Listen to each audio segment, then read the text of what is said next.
Kejadian wisatawan yang hilang di Sungai Are sudah beberapa kali terjadi. Mayoritas dapat ditemukan dalam 3 minggu. Duta Besar RI untuk Swiss, Mulyaman D. Haddad, memaparkan data dari kepolisian Swiss yang mengungkapkan bahwa 15-20 wisatawan tenggelam dan terbawa arus sungai tersebut setiap tahunnya.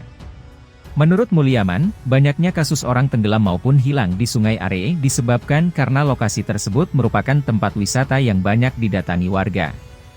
Bukan hanya menyaksikan keindahan Sungai Are, wisatawan biasanya berenang dan bermain di air.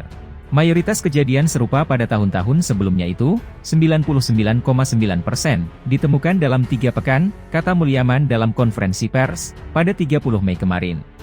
Akan tetapi, pada waktu kritikal, ada juga korban yang sudah ditemukan dalam 3 hari. Mulyaman sendiri tak menyebut dengan jelas berapa persentasenya. Lebih lanjut, perbedaan waktu penemuan wisatawan hilang ini tergantung pada sejumlah faktor. Misalnya cuaca, kenaikan debit air hingga kondisi air sungai yang keruh dapat menghambat pencarian korban. Hingga hari keempat, proses pencarian eril masih terus dilakukan, namun belum membuahkan hasil. Pasalnya, tingkat kekeruhan air yang bersumber dari partikel lelehan salju, masih menjadi kendala utama proses pencarian. Sementara itu, untuk pencarian putra Ridwan Kamil, yang terseret arus Sungai Are terus dilakukan tanpa batas waktu. Sebenarnya, tidak ada batas waktu, karena ketika bertemu dengan tim SAR, jawaban dari polisi sungai adalah, itu menjadi tugas kami. Jadi, tidak ada ucapan kapan pencarian akan dihentikan. Pencarian terus dilakukan setiap hari karena itu memang menjadi tugas mereka sehari-hari. Pencarian eril terus dilakukan dengan mengerahkan berbagai upaya, termasuk menggunakan drone, penyelam, hingga teropong. KBRI sendiri telah merilis pernyataan perihal beredarnya video pencarian eril.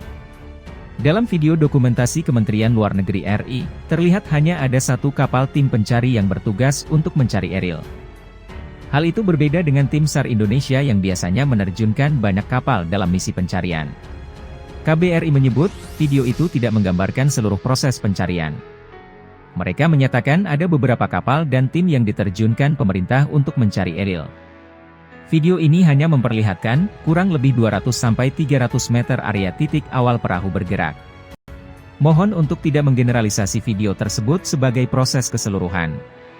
Sebagai informasi, pengambilan gambar ini juga dilakukan di titik awal, di sesi pagi, yang masih boleh disaksikan oleh warga sipil. Pencarian sesi berikutnya yang lebih intens dan panjang, tidak dapat diikuti dan disaksikan oleh warga sipil. Sementara itu, Presiden Joko Widodo menghubungi Gubernur Jawa Barat Ridwan Kamil untuk memberikan dukungan moral atas musibah hilangnya eri di Sungai Are. Hal itu disampaikan juru bicara keluarga Ridwan Kamil, LP Nazmuzaman, dalam konferensi pers di Gedung Sate, Kota Bandung, Jawa Barat. Dari pihak keluarga, kami ingin mengucapkan terima kasih yang sebesar-besarnya kepada Pak Presiden Joko Widodo yang memberikan atensi dan berkomunikasi langsung dengan Kang Emil, melalui sambungan telepon ke Swiss. Menurut LP, dukungan tersebut sangat berarti bagi pihak keluarga yang masih berharap eril bisa ditemukan dalam kondisi selamat. LP juga menyampaikan terima kasih kepada masyarakat, khususnya warga Jawa Barat yang tak henti memberikan dukungan dan doa kepada Ridwan Kamil dan keluarga.